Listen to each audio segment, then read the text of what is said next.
Senhor Presidente, senhoras e senhores deputados, os projetos de resolução que hoje aqui discutimos tratam sobretudo de recomendações ao Governo em matéria de política externa europeia e política de defesa, por parte de partidos políticos que votaram neste plenário a queda do Governo há 2 dias atrás e por isso não posso deixar de destapar os 3 níveis de hipocrisia que acomodam e que, hoje mais do que nunca, importa revelar para o esclarecimento de todos os portugueses. Primeira hipocrisia. Não é sério, não é honesto recomendar rumos alternativos de governação a um Executivo ao qual interromperam o percurso e a ação governativa. E é tão mais grave estas iniciativas que aqui nos trazem hoje, porque em nenhum momento se preocuparam com o quadro de ameaças que vivemos hoje no atual ambiente geopolítico e geoestratégico internacional. Apenas o fizeram porque oportunisticamente consideraram que este seria o derradeiro momento que teriam no calendário político nacional para suspender uma governação que aqui dentro e lá fora, nomeadamente na Europa, estava a ser destacada pelo seu sucesso. Porque a Realpolitik sucumbiu ao reality show, porque contribuíram pela desnerescência da democracia em Portugal, como têm contribuído para a insegurança da Europa na história do seu processo de integração. Na verdade, das High Policies passámos para as Low Politics, da política de Estado para o estado a que a nossa política chegou, com insinuações falsas, caluniosas, que além de não dignificarem o Estado de Direito, a liberdade e a democracia, ameaçam o regime democrático, contribuindo para reforçar o populismo e denegrir a imagem do país a nível internacional.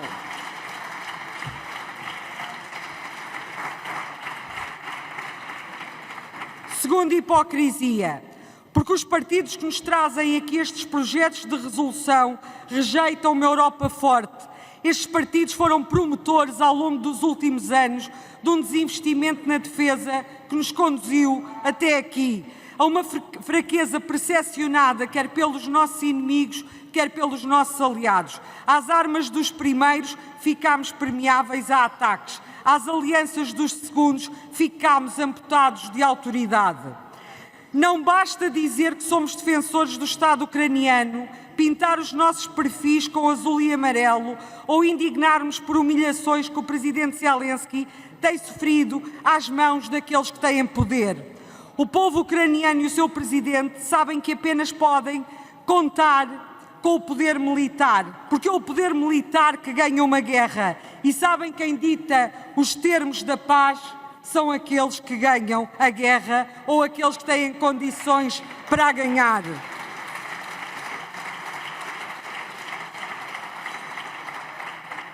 Não, senhores deputados, não são aqueles que com proclamações no papel e narrativas arco-íris nos dizem com discursos frívolos que são pela paz. São aqueles que, reconhecendo a precariedade da paz nas relações internacionais, adquirem poder tangível, capacidades militares e honram os homens e as mulheres que combatem pela nossa independência, pela nossa liberdade e pela nossa soberania. Como este Governo fez com a dignificação e valorização da carreira militar no último ano. Recuperando Robert Kagan, não são aqueles que querem lavar a louça, mas aqueles que fazem o jantar. O papel de figurante em operações de peace building e de apoio à reconstrução dos Estados tem sido assegurado depois do protagonista, com operações de peace enforcement, dissuadir ou vencer a guerra. Mas esse protagonista, que garantiu a estabilidade, a prosperidade e a paz no mundo democrático e liberal, tem-nos revelado que pode não estar mais disponível para fornecer os ingredientes da ementa e os utensílios para a sua preparação. Por isso, senhores deputados, nós e todos os europeus temos de aprender a cozinhar se queremos manter o quadro axiológico que conquistamos. Os valores os valores, os direitos, as liberdades e as garantias que dispomos. Para continuarmos a sermos filhos de Vênus, temos primeiro que ser pais e mães de Marte. Na Odisseia de Homero, à semelhança de Circe, que quando Ulisses chegou ao palácio o tentou transformar num porco, Trump ensaiou semelhante intento com o presidente da Ucrânia. Mas este Parlamento, senhoras e senhores deputados, nos últimos dias foi muito mais longe. Não tentaram apenas transformar o nosso primeiro-ministro num porco, como nos conduziram a todos a uma pocilga, através de um populismo vazio que a todos condena, porque a nenhum isenta ou absolve.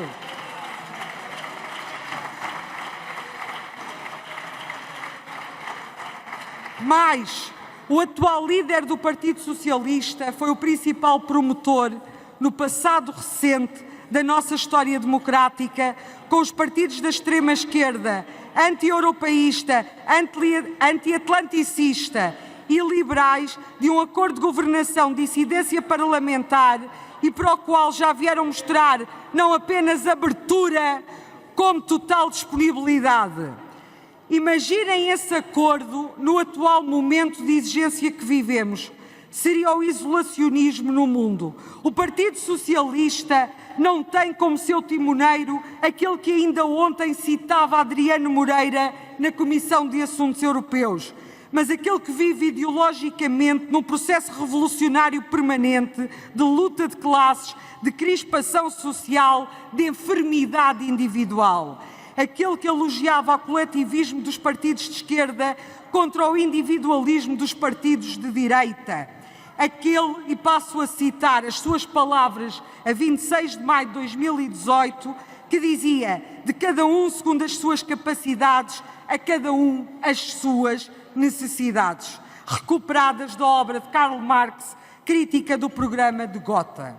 Mas também aquele que nos tempos de pós-verdade toldou e que o valor da palavra dada nada vale.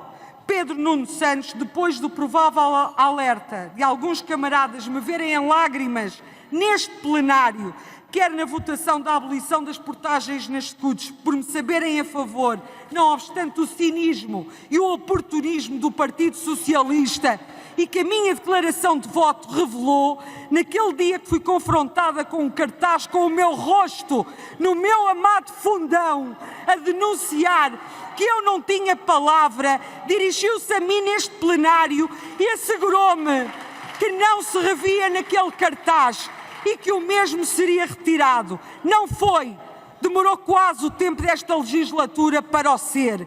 Indignam-se com cartazes do Chega quando utilizam as mesmas técnicas de subversão do terrorismo dos jacobinos franceses, liderados por Robespierre, ou dos regimes democráticos, autocráticos modernos, que transformam órgãos de comunicação social em instrumentos, podem berrar, em instrumentos de propaganda e doutrinação dos mais incautos. Hoje, meus senhores e minhas senhoras, não cortam cabeças. Hoje vão mais longe, porque matam paulatinamente a honra e a dignidade dos homens e das mulheres que servem Portugal.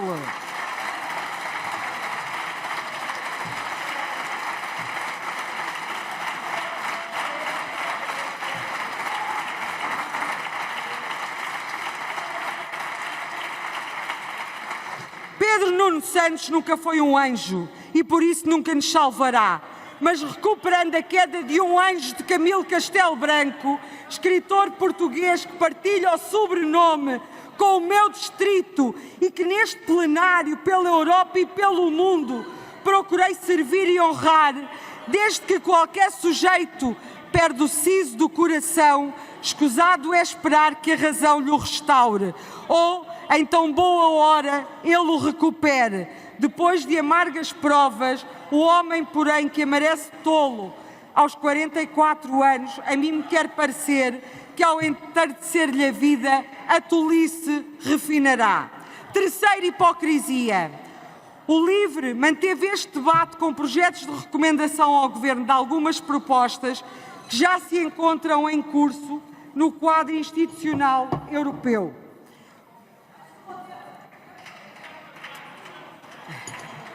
Como o aprofundamento supranacional no domínio da defesa, como é desse exemplo o reforço do mecanismo europeu de apoio à paz, o desenvolvimento da base tecnológica e industrial de defesa da União Europeia, que terá que incluir o setor público e privado. A Comunidade Europeia de Defesa que propõe fracassou, porque os próprios franceses a rejeitaram em 52 e rejeitariam com os holandeses o Tratado Constitucional, como bem sabe, Sr. Deputado, em 2005.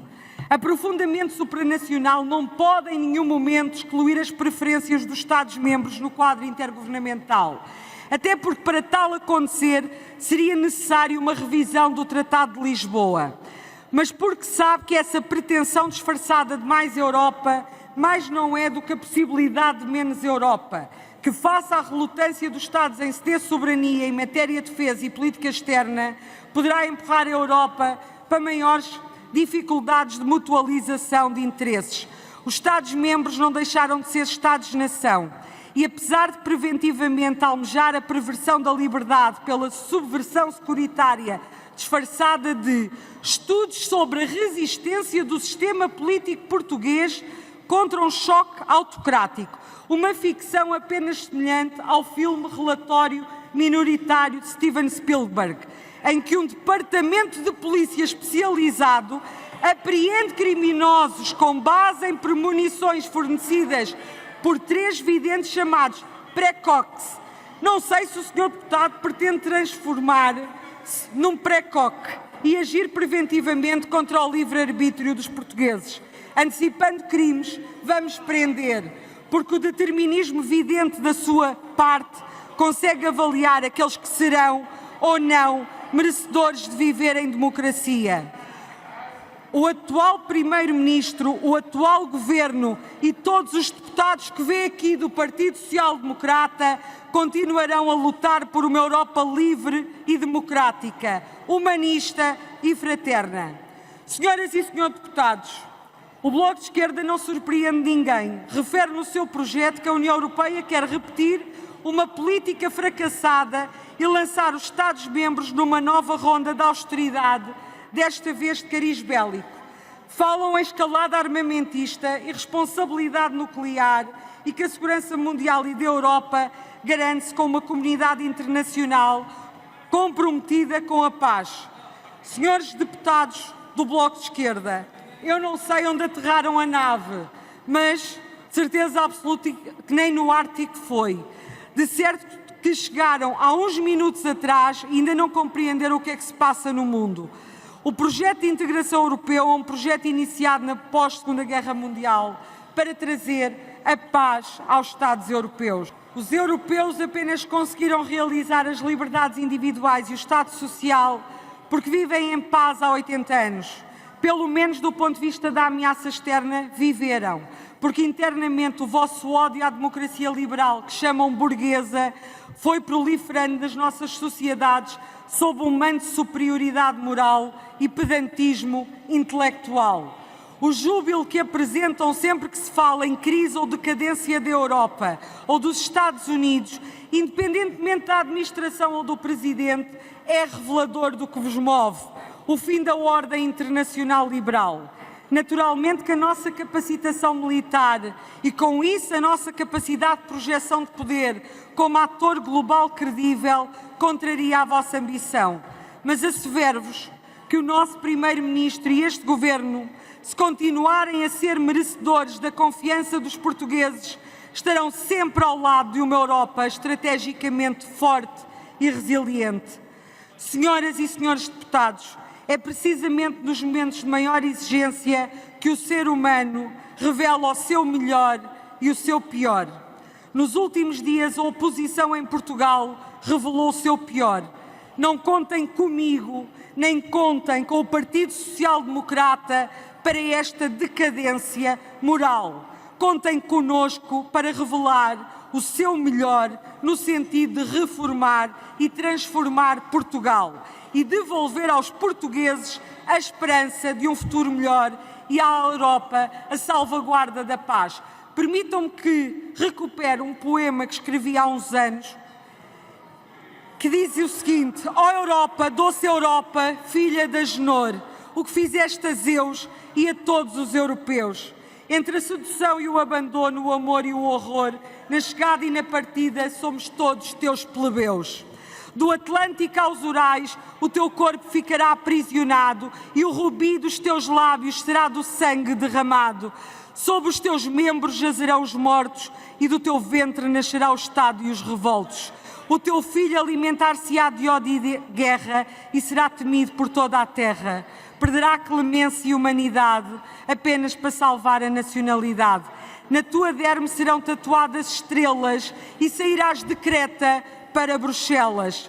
Perecerá sobre nós a tua maternidade e a esperança restará na fraternidade. Ó Europa, doce Europa, de cá de minha irmã, mãe de Mintos, Radamante e Sarpedão, a tua noite estendeu-se à manhã e das tuas luzes fez escuridão.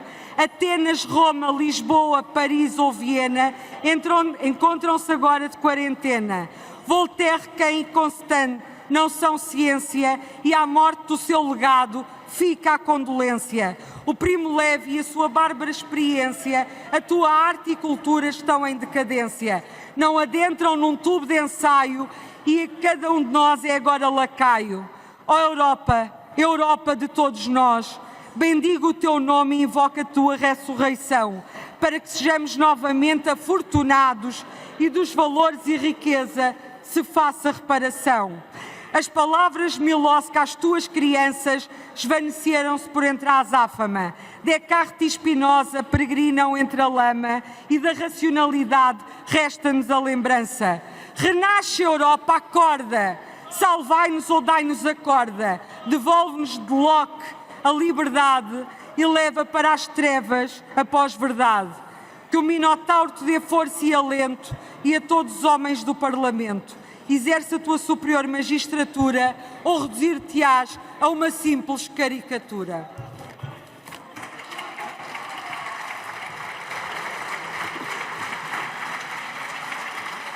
Muito obrigado, Sra. Deputada.